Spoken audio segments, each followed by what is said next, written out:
প্রিয় মুসলিম ভাই বোনেরা, আসসালামু আলাইকুম রহমতুল্লাহি বারাকাতুহু। আজকে এমন একটি গুরুত্বপূর্ণ বিষয় নিয়ে হাজির হয়েছি, যেটি জানা আমাদের অত্যন্ত জরুরি। সেই গুরুত্বপূর্ণ বিষয়টি হচ্ছে জাকাত না আদায় করার পরিণতি। পবিত্র কোরআনুল কারীম সূরা তাওবা 34 থেকে 35 নম্বর আয়াতে আল্লাহ তাআলা বলেন, যারা সোনা ও রূপা সঞ্চয় করে এবং তা আল্লাহর পথে ব্যয় করে না, হে মুহাম্মদ, তুমি তাদের যন্ত্রণাদায়ক আযাবের দুঃসংবাদ শুনিয়ে দাও।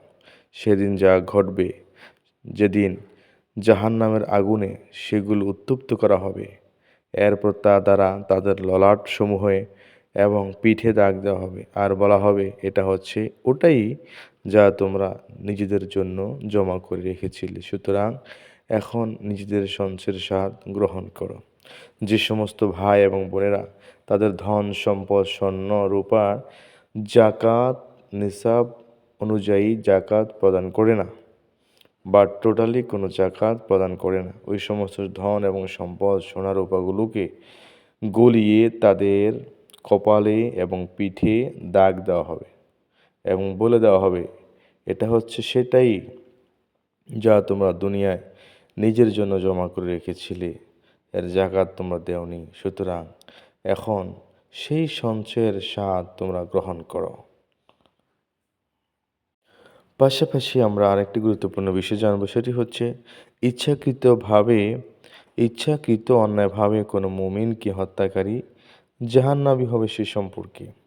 সূরা নিসা 93 নম্বর আয়াত আল্লাহ তাআলা বলেন, আর যদি কেউ স্বেচ্ছায় কোনো মুমিনকে হত্যা করে, তাহলে তার শাস্তি জাহান্নাম, সেখানে সে সদা অবস্থান করবে এবং আল্লাহ তার প্রতি ক্ষুব্ধ, রাগান্বিত হয়েছেন ও তাকে অভিশপ্ত করেছেন, আর তার জন্য বিশেষ আযাব প্রস্তুত করে রেখেছেন।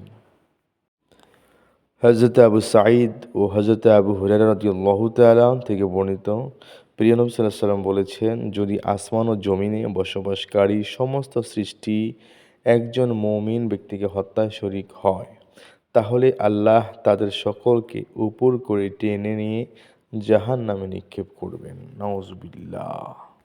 পাশাপাশি আমরা আরেকটি গুরুত্বপূর্ণ বিষয় সম্পর্কে জানব, সেটি হচ্ছে ইয়াতীমের সম্পদ অন্যায়ভাবে ভোগকারী জাহান্নামে সে সম্পর্কে।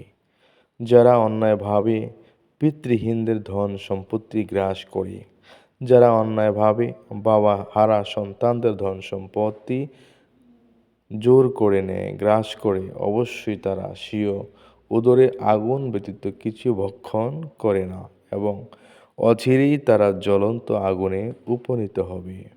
সূরা নিসা 10 নম্বর আয়াতে সে সম্পর্কে বলা হয়েছে।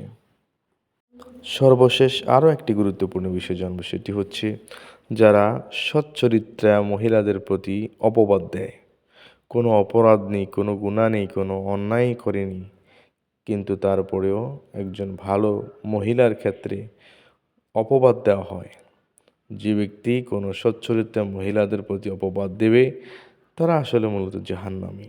সে সম্পর্কে সূরা নূরের 23 নম্বর আয়াতে আল্লাহ তাআলা বলেন, যারা সাধী সরলমনা ও বিশ্বাসী মহিলার প্রতি অপবাদ দেয়, তারা দুনিয়া ও আখিরাতে অভিশপ্ত এবং তাদের জন্য রয়েছে মহাশাস্তি। নাউজুবিল্লাহ।